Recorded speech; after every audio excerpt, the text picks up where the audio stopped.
Descubra o poder do estoicismo com o conselheiro estoico. Você busca equilíbrio emocional, força interior e sabedoria para enfrentar os desafios do dia a dia? Então, o Conselheiro Estoico é o canal perfeito para você.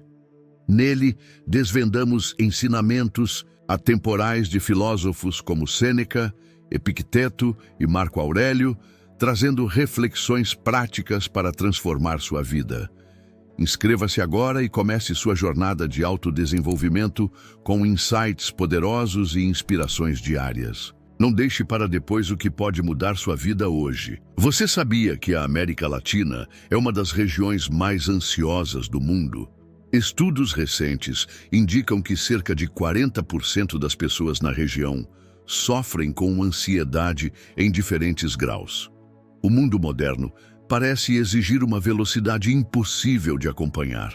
Redes sociais inundam a mente com comparações, a economia gera insegurança e a incerteza se torna uma constante. No entanto, será que vivemos um momento único de crise? Ou será que outras civilizações já enfrentaram provações piores e encontraram formas de atravessá-las sem enlouquecer? Os romanos são um exemplo impressionante de como superar adversidades extremas. Epidemias, guerras, invasões bárbaras, colapsos financeiros e até erupções vulcânicas devastadoras testaram a resiliência dessa civilização. O que impediu os romanos de sucumbirem à angústia, ao desespero ou à paralisia? Eles compreendiam algo fundamental. Não se pode controlar os acontecimentos externos, mas sempre se pode escolher a forma de reagir a eles. Sêneca, um dos maiores filósofos do estoicismo, viveu em uma época de perseguições, conspirações e instabilidade política.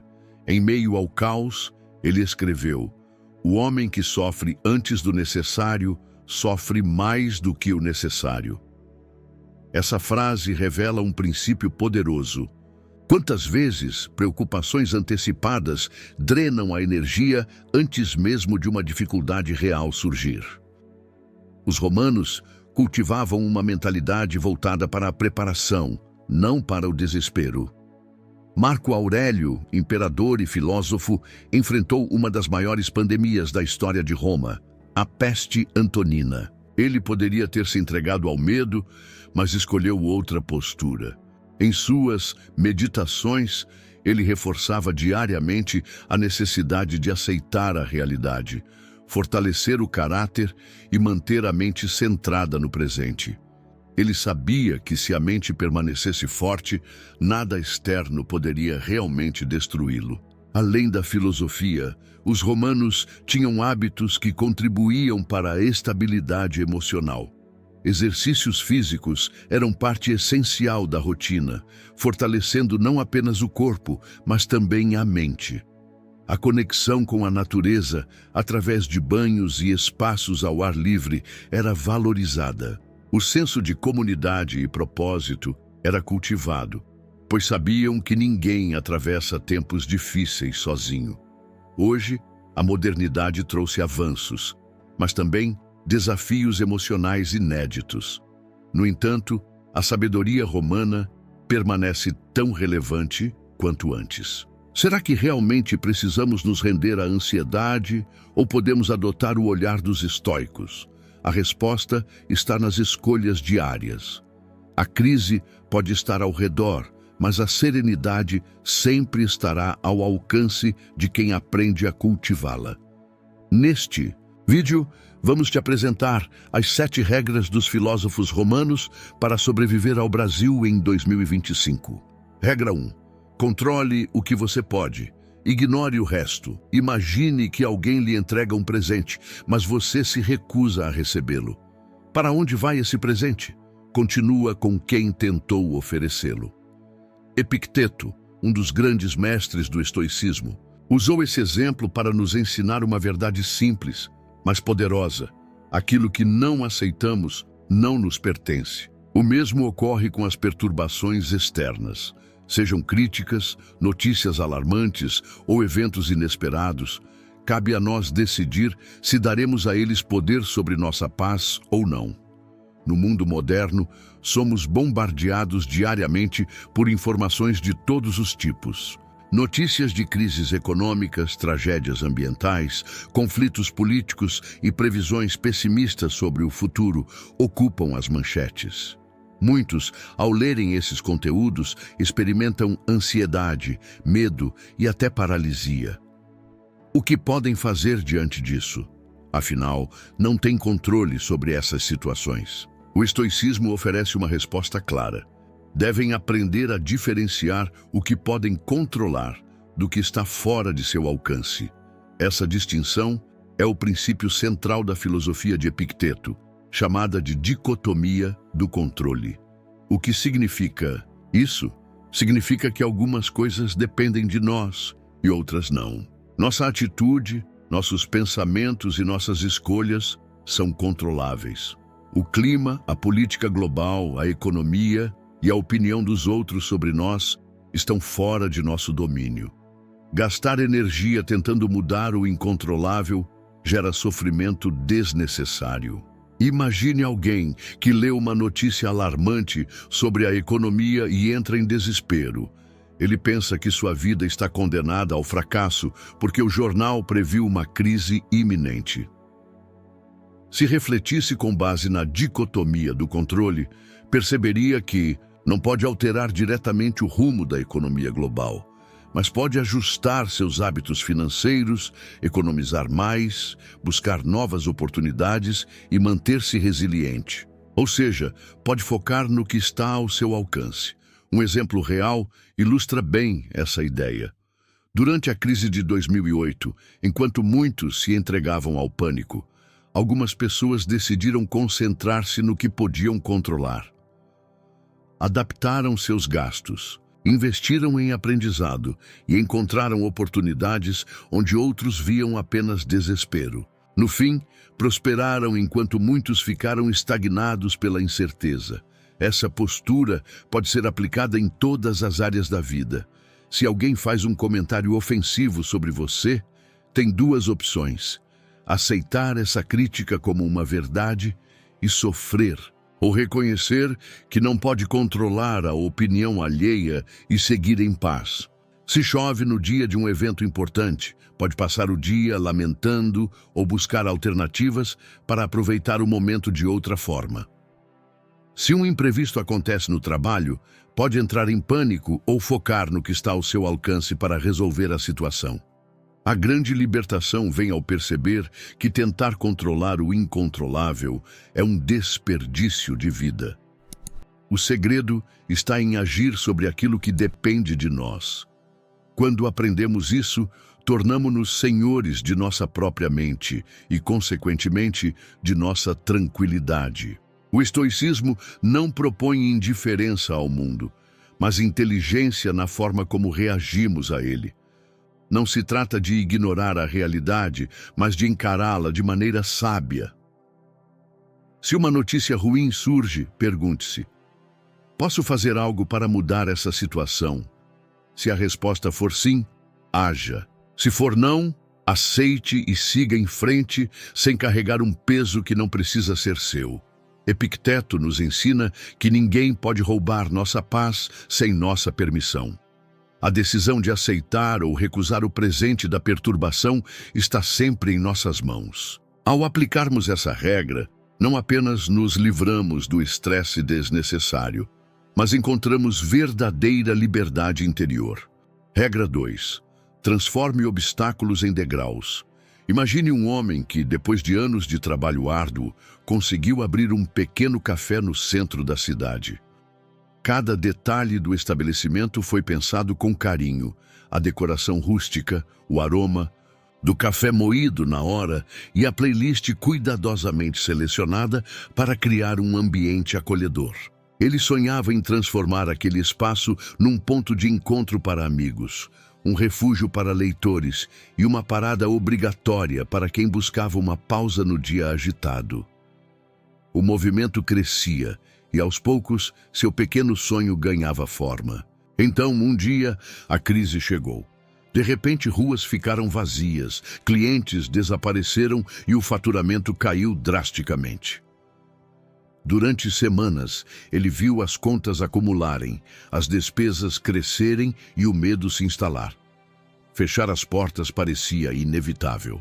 Mas, em meio à angústia, lembrou-se de uma frase atribuída a Marco Aurélio: transforme obstáculos em degraus. Aquilo ficou ecoando na sua mente. Como poderia transformar aquela crise em uma oportunidade? Ao invés de lamentar a situação, decidiu agir. Começou analisando o que ainda possuía: uma clientela fiel, um bom café e a experiência acumulada ao longo dos anos. Se os clientes não podiam mais frequentar o café, então levaria o café até eles. Criou um sistema de entrega personalizada, no qual cada pacote de café vinha acompanhado de uma carta escrita à mão, com palavras de incentivo e gratidão. A novidade viralizou entre seus clientes, que começaram a compartilhar nas redes sociais as mensagens inspiradoras que recebiam junto ao café. O que parecia ser um golpe fatal no seu negócio tornou-se a porta para algo ainda maior. Em poucos meses, transformou sua pequena cafeteria num e-commerce de cafés especiais e produtos artesanais. Passou a oferecer assinaturas mensais, cursos online sobre preparo de café e, com o tempo, seu nome se tornou referência no setor. O obstáculo que quase o fez desistir foi, na verdade, o degrau que o levou a um nível muito maior do que ele imaginava. Marco Aurélio, um dos grandes expoentes do estoicismo, nos ensina que não são os desafios que determinam nosso destino, mas sim a forma como escolhemos enfrentá-los. Diante da adversidade, duas posturas são possíveis: lamentação ou ação. Quem se entrega ao desespero perde a capacidade de enxergar soluções. Quem, ao contrário, encara o problema como uma oportunidade, transforma-se e cresce. A vida, inevitavelmente, nos apresentará obstáculos. Alguns virão disfarçados de fracassos, outros de mudanças inesperadas ou de desafios aparentemente intransponíveis.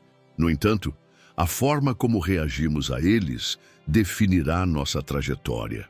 Pergunte-se: estou encarando esta dificuldade como uma barreira intransponível ou como um degrau para o próximo nível? Muitos negócios, sonhos e carreiras não são destruídos pelos desafios, mas pela incapacidade de enxergar além do problema.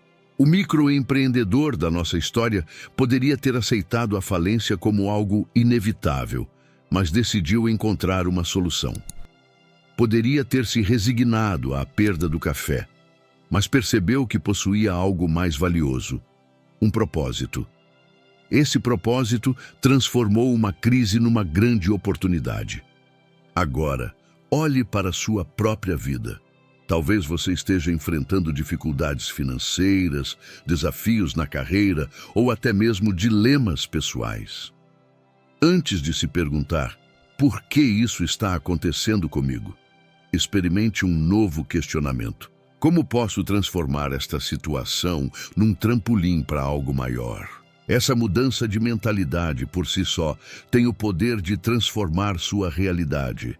Ao longo da história, aqueles que mais cresceram não foram os que evitaram desafios, mas sim os que os enfrentaram com coragem e sabedoria. A regra de ouro, de Marco Aurélio, segue sendo tão verdadeira hoje quanto foi há milhares de anos. Transforme obstáculos em degraus. A diferença entre quem avança e quem para está na capacidade de enxergar oportunidades onde os outros só veem barreiras. E então, qual será a sua escolha? Regra 3. A arte de perder sem sofrer. A vida, por vezes, nos coloca diante de desafios que parecem insuperáveis. O emprego pelo qual tanto lutamos se esvai em uma demissão inesperada. As contas se acumulam, os números parecem contar uma história de fracasso e o coração se encolhe sob o peso da incerteza. Em momentos assim, muitos se revoltam, perguntam-se por que o destino lhes reservou essa prova e, imersos na angústia, permitem que a dor se estenda para além do necessário. Mas há outro caminho. Sêneca nos ensina a arte de perder sem sofrer, um ensinamento que ressoa profundamente na filosofia estoica e encontra sua expressão máxima no conceito de amor fati. Amar o destino tal como ele se apresenta. Aceitar o destino não significa resignação passiva. Significa enxergar cada acontecimento como uma oportunidade de crescimento. O estoico não diz: por que isso aconteceu comigo? Ele diz: isso aconteceu. E agora, o que posso fazer com isso? A demissão, por mais dolorosa que pareça, pode ser o empurrão necessário para que se busque um caminho mais alinhado com as próprias habilidades e paixões. As dívidas, embora assustadoras, podem ensinar sobre responsabilidade, planejamento e o real valor do que se possui. O sofrimento não está na perda em si, mas na resistência à realidade. Sêneca nos lembra que tudo o que temos é emprestado. O emprego, o dinheiro, até mesmo as pessoas que amamos, pertencem ao fluxo da vida e podem nos ser retirados a qualquer momento. Quanto mais nos apegamos a essas posses, maior o sofrimento quando elas se vão. Mas, se encararmos tudo como um empréstimo, como algo que usufruímos com gratidão sem a ilusão de posse, a perda se torna mais leve. Assim, ao receber um aviso de demissão, em vez de perguntar: o que fareis sem esse trabalho? Podemos nos perguntar: o que esse novo capítulo tem a me ensinar? Em vez de lamentar as dívidas, podemos usar esse momento como uma chance de reavaliar hábitos, aprender sobre finanças e desenvolver uma relação mais saudável com o dinheiro. Aquele que pratica o amor fati não apenas aceita as adversidades, mas as abraça. Ele enxerga a demissão como uma libertação e as dívidas como uma lição de disciplina. Ele não se vê como vítima das circunstâncias, mas como o autor da própria narrativa. Ao invés de se lamentar, ele se fortalece. Ao invés de se entregar ao desespero, ele age. E ao agir, descobre que muitas das barreiras que pareciam intransponíveis eram apenas criações da própria mente. A arte de perder sem sofrer não significa evitar perdas, mas mudar a maneira como se reage a elas. Quando o destino toma algo de nós, podemos encará-lo como um carrasco ou como um mestre. A escolha sempre estará em nossas mãos. Se aceitarmos que cada evento, por mais desafiador que seja, carrega consigo uma lição essencial, então nada terá o poder de nos destruir. Perderemos sim, mas jamais seremos vencidos. Sêneca nos convida a viver com leveza, não com superficialidade, mas com a serenidade de quem compreende que nada é realmente nosso e que a vida flui, independentemente de nossos desejos. Ao compreender isso, não apenas aprendemos a perder sem sofrer, mas descobrimos a liberdade de viver sem medo. O amor fati é a chave para essa liberdade. Quem aprende a amar o próprio destino, aprende a viver plenamente. Regra 4. Pare de reclamar e haja. Dentre as incontáveis armadilhas que desviam a humanidade de sua grandeza, uma das mais sorrateiras reside na arte de reclamar. Reclama-se do governo, do trânsito, do calor, do frio, da economia, do destino. Em uma sociedade repleta de vozes queixosas, poucos são os que realmente assumem o protagonismo de suas próprias vidas. Marco Pórcio Catão, o censor, deixou um princípio poderoso que ecoa até os dias de hoje. Pare de reclamar e haja. Simples na forma, profundo na essência. Uma chave que distingue os que moldam o mundo dos que são arrastados por ele. A reclamação oferece um alívio momentâneo. Quando culpamos o mundo por nossas dificuldades, eximimo-nos da responsabilidade de mudar o que precisa ser mudado. Como um bálsamo amargo, a queixa nos afasta da ação, deixando-nos em um estado de inércia intelectual e emocional.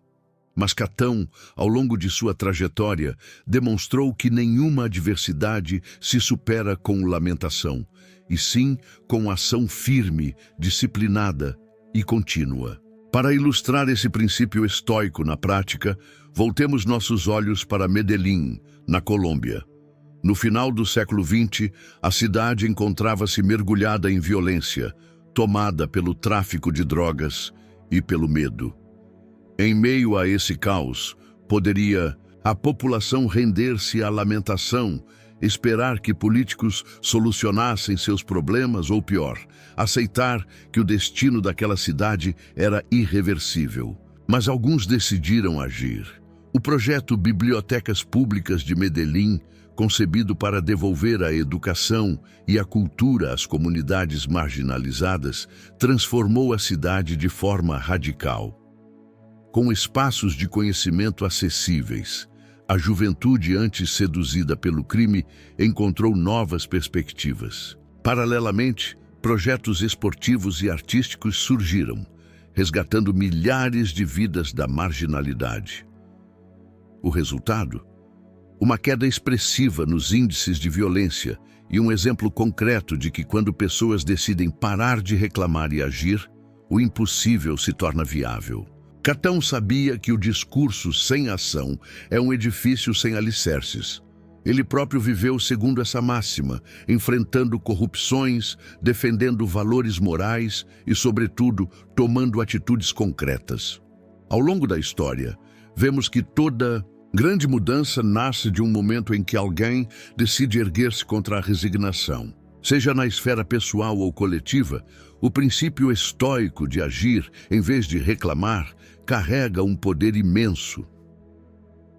Quem se queixa da falta de oportunidades deveria empregar esse tempo para desenvolvê-las. Quem lamenta o caos da sociedade deveria perguntar-se: qual pequeno gesto poderia iniciar uma transformação? Quem clama por mudanças deveria ser a mudança. Eis um exercício simples. Sempre que surgir a vontade de reclamar, questione-se: há algo que pode ser feito agora para mudar essa situação? Se a resposta for sim, faça. Se for não, aceite. Não há nada mais sábio do que concentrar energia onde se pode atuar. Esse é o segredo daqueles que moldam a própria história. Catão ensinou, Medellín demonstrou e a vida comprova. Aquele que decide agir, em vez de lamentar, conquista não apenas resultados, mas algo ainda mais valioso, a dignidade de quem se tornou senhor do próprio destino. Regra 5. Você é mais forte que sua mente. Quando a ansiedade aperta o peito, a mente grita em desespero, o coração dispara e o corpo ameaça entrar em colapso, poucos sabem que dentro de si existe uma força maior que esse turbilhão. A filosofia estoica ensina que o verdadeiro domínio da vida não acontece quando as circunstâncias externas são favoráveis, mas quando se aprende a governar a própria mente. Musônio Rufo, um dos maiores filósofos estoicos, dizia: "Você é mais forte que sua mente." Essa frase não se trata de um mero alento motivacional, mas de uma verdade prática, aplicável a momentos de angústia extrema, como um ataque de pânico em situações de risco. Em um mundo que ensina a se curvar diante do medo, o estoicismo propõe algo diferente, que se enfrente o pavor de frente, compreendendo-o e transcendendo-o. Um ataque de pânico pode parecer um inimigo invencível, pois a mente cria cenários de destruição iminente. O coração dispara, a respiração encurta, a visão turva e a sensação de morte iminente se instala. No entanto, os estoicos ensinam que não são os eventos externos que causam sofrimento, mas a interpretação que damos a eles. Musônio Rufo, como mestre estoico, ensinava que o controle da mente começa pela recusa em se identificar com pensamentos destrutivos. A mente pode insistir que tudo está perdido, mas o filósofo sabia que isso não passa de uma ilusão. O pânico nada mais é do que uma reação exagerada da mente a uma percepção distorcida da realidade. Para quebrar esse ciclo, os estoicos utilizavam um método simples e poderoso, a técnica da observação e nomeação. A técnica consiste em observar cada sintoma sem reagir de imediato. Quando o coração acelera, em vez de pensar, estou em perigo, basta nomear a sensação, sinto meu coração acelerado. Se a respiração encurta, em vez de entrar em pânico, disse, minha respiração está curta. Ao fazer isso, a mente começa a se distanciar da experiência emocional e percebe que aquilo que parecia um monstro incontrolável não passa de uma sequência de sensações corporais passageiras. Os estoicos compreendiam que a mente tende a amplificar os problemas quando se entra em pânico. Para quebrar essa armadilha, é preciso voltar-se para o momento presente. Uma das maneiras mais eficazes é por meio da respiração consciente. Em vez de deixar o pavor tomar conta, pode-se praticar a respiração quadrada. Inspirar por 4 segundos. Segurar o ar por 4 segundos. Inspirar por 4 segundos e segurar o pulmão vazio por mais 4 segundos. Esse exercício reprograma o sistema nervoso e reduz a resposta automática de luta ou fuga. Outro ensinamento essencial de Musônio Rufo é que a força interior não surge em momentos de calma, mas no enfrentamento dos desafios. O pânico não desaparece ao ser evitado, mas ao ser compreendido. Quem deseja se fortalecer precisa aceitar a própria vulnerabilidade sem se tornar refém dela.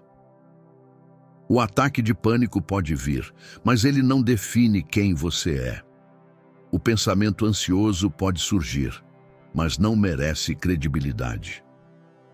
O segredo estoico está em perceber que qualquer sensação angustiante é apenas um evento temporário, sem o poder de determinar seu destino. Os estoicos também utilizavam um exercício mental chamado premeditação do mal, onde se imaginavam enfrentando o pior cenário possível antes que ele acontecesse.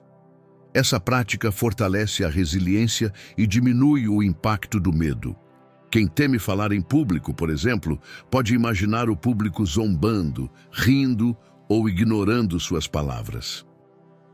Ao se habituar com essas possibilidades em pensamento, a mente se torna resistente ao impacto real, pois já enfrentou aquilo previamente. O mesmo se aplica ao ataque de pânico. Antecipar-se ao medo, preparando-se para enfrentá-lo de maneira racional, reduz sua força e impede que ele assuma o controle.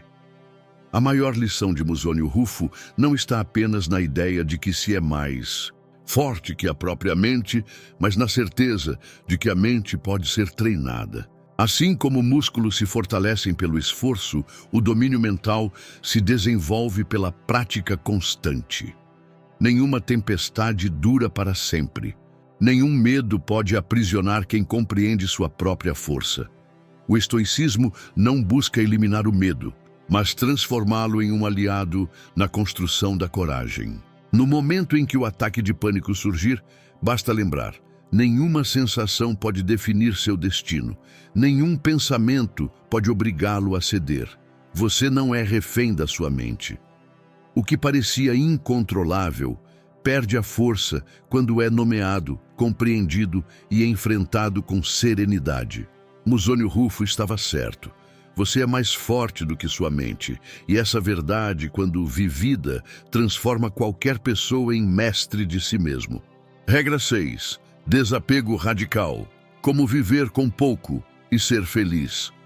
Diógenes caminhava pelas ruas de Atenas, com sua túnica simples e sua lanterna acesa, não porque buscava iluminação externa, mas porque procurava um homem verdadeiramente sábio. De todas as suas lições, uma ecoa com força até hoje: o desapego radical.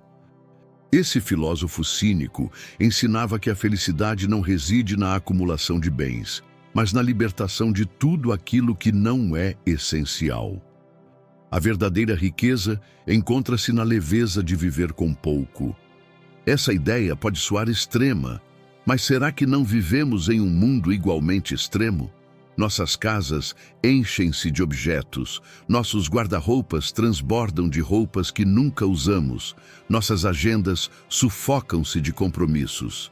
Trabalha-se incansavelmente para sustentar um estilo de vida que muitas vezes traz mais ansiedade do que contentamento. Então, qual é o sentido de tanto esforço se, ao final do dia, o que resta é exaustão? Foi essa pergunta que levou a família Moreira de São Paulo a uma mudança drástica. Durante anos, a rotina deles refletia o padrão da classe média alta. Compras constantes, cartões de crédito sempre próximos do limite, viagens luxuosas que eram mais exibições nas redes sociais do que momentos de real felicidade. A pressão por manter-se em um ciclo de consumo constante gerava uma insatisfação silenciosa, um vazio disfarçado por objetos cada vez mais caros e efêmeros. O ponto de virada ocorreu quando perceberam que seus filhos estavam crescendo sem dar valor ao que tinham. O Natal tornou-se um espetáculo de desembrulhar presentes sem sequer olhar para o anterior. As roupas de grife se acumulavam sem serem usadas. A alegria, antes presente nas pequenas coisas, desaparecia diante da expectativa do próximo grande gasto. Inspirados pelo minimalismo e pelas ideias de Diógenes, tomaram uma decisão radical. Venderam 80% do que possuíam, mudaram-se para um apartamento menor e passaram a viver apenas com o essencial.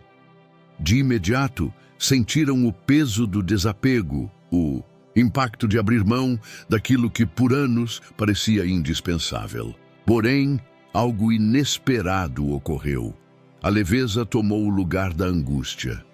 O tempo antes dedicado a compras converteu-se em experiências mais significativas.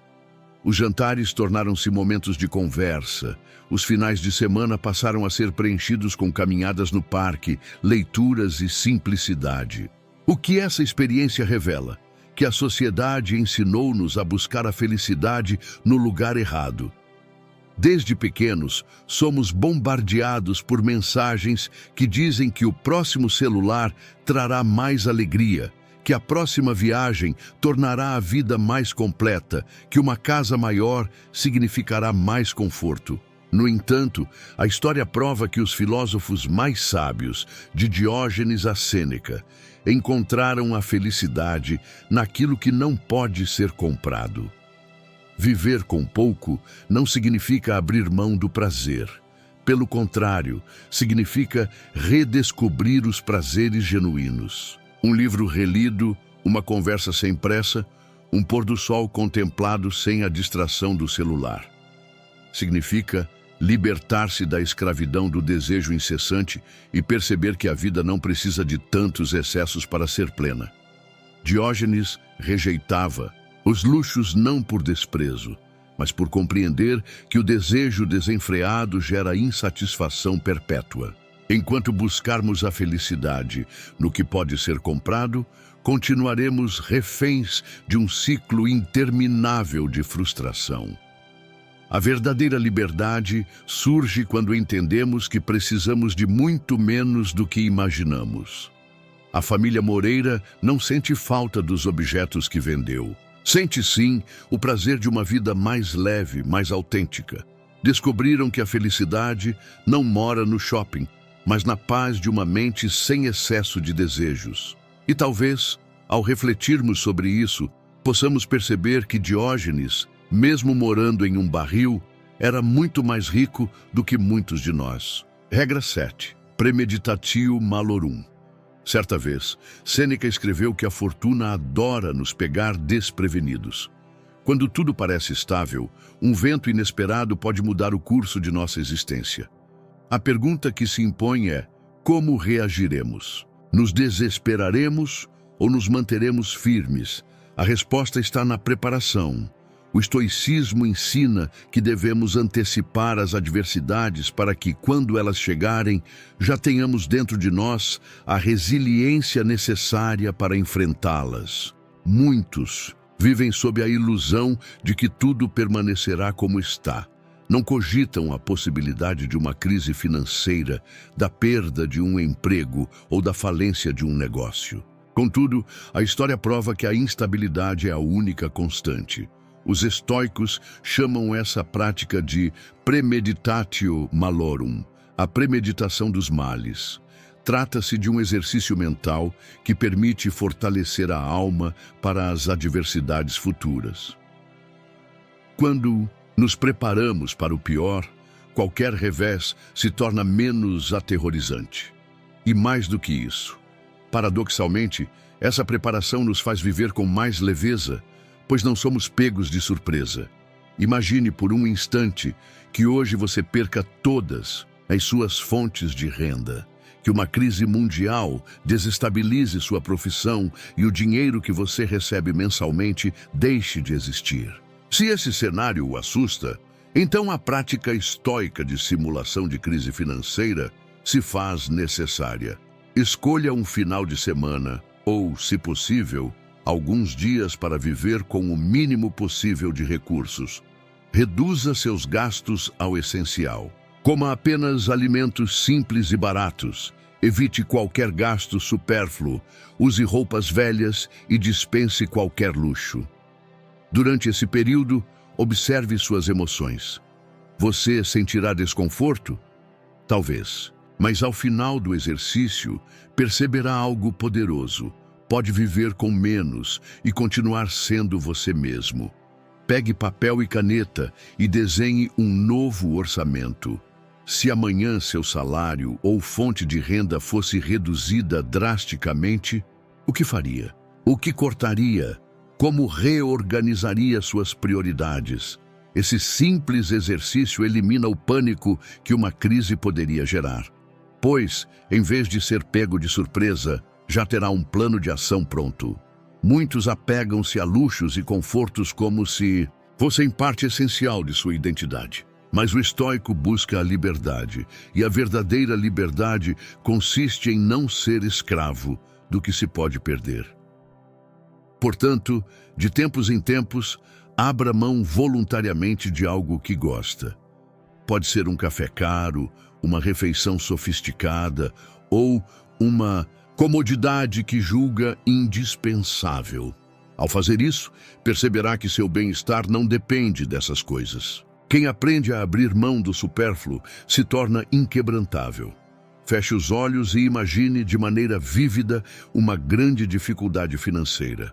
Veja-se passando por ela, mantendo a calma e encontrando soluções. Visualize-se superando os desafios com inteligência e coragem. Isso cria uma resposta emocional treinada, para que, se um dia enfrentar uma crise real, já tenha experimentado mentalmente esse cenário e saiba que pode resistir. O medo do futuro enfraquece. O que fortalece é a preparação. O estoicismo não ensina a viver com pessimismo, mas com lucidez. Quem se prepara para o pior, vive com mais segurança e menos ansiedade. Afinal, a vida sempre nos testará, mas aqueles que já enfrentaram as dificuldades dentro de si mesmos nunca serão derrubados pelas tempestades de fora. Prepare-se, fortaleça-se e, acima de tudo, siga em frente esperando o melhor, pois a sorte sorri para aqueles que estão prontos. Os romanos sobreviveram a guerras e pandemias. Você sobreviverá a 2025. A história revela lições que poucos se dispõem a escutar. Olhamos para os romanos com fascínio, como se fossem figuras míticas, distantes, heróis de um passado inatingível. No entanto, seus desafios não diferem dos nossos. Foram assolados por pragas devastadoras, como a peste antonina, que ceifou milhões de vidas. Enfrentaram invasões, fome, crises econômicas e traições internas, e ainda assim resistiram. Por quê? Porque compreenderam um princípio simples, mas transformador. O ser humano não pode controlar o que acontece ao seu redor, mas pode dominar a si mesmo. A peste antonina, no século II, espalhou-se pelo império como fogo em mato seco, Médicos nada podiam fazer além de observar impotentes enquanto o pânico crescia. Marco Aurélio, imperador e filósofo, não cedeu ao desespero. Ele escreveu em suas Meditações que o medo não surge dos eventos em si, mas da interpretação que fazemos deles. Seu governo foi marcado por calamidades e ele poderia ter se rendido. Contudo, cultivou a virtude, pois sabia que mesmo diante do caos, o homem pode agir com dignidade. Se a história ensina algo, ensina que os desafios sempre existiram. Não vivemos tempos inéditos de crise, embora a cada geração o sofrimento pareça novo e insuportável. O mundo de 2025 nos traz ansiedade, divisões, desinformação e o peso de um futuro incerto. Muitos sentem-se sufocados, sem esperança, como se a própria existência estivesse à beira do colapso. Mas aqueles que vieram antes de nós enfrentaram dificuldades que tornariam as nossas meros percalços no caminho. Os estoicos ensinavam que a vida é um ciclo de incertezas, e a única certeza está naquilo que escolhemos ser. Sêneca, outro sábio romano, escreveu que não é porque as coisas são difíceis que não ousamos, é porque não ousamos que elas são difíceis. Ele próprio enfrentou o exílio, perseguições e a morte imposta por um tirano. Nunca teve controle sobre essas circunstâncias, mas teve controle sobre sua mente. Viver não significa evitar a dor, mas aprender a atravessá-la sem se perder. Se pensa que 2025 está lhe esmagando, pergunte-se: o que posso controlar? Que tipo de pessoa escolho ser diante dos desafios? Posso agir com coragem, paciência e discernimento, ou me entregarei ao medo, como se fosse uma folha ao vento? O que diferencia os que sobrevivem dos que sucumbem não é o que acontece, mas a maneira como reagem. Os romanos não eram seres sobre-humanos, eram pessoas de carne e osso como nós. O que os fez atravessar a história foi a convicção de que, enquanto houvesse um único sopro de vida, haveria espaço para lutar, para aprender, para reconstruir. 2025 não tem poder sobre você. O que fará com os desafios que surgem em seu caminho? Se deseja seguir adiante, compartilhe com quem está perdendo a esperança. O mundo precisa de mais pessoas que não se entregam.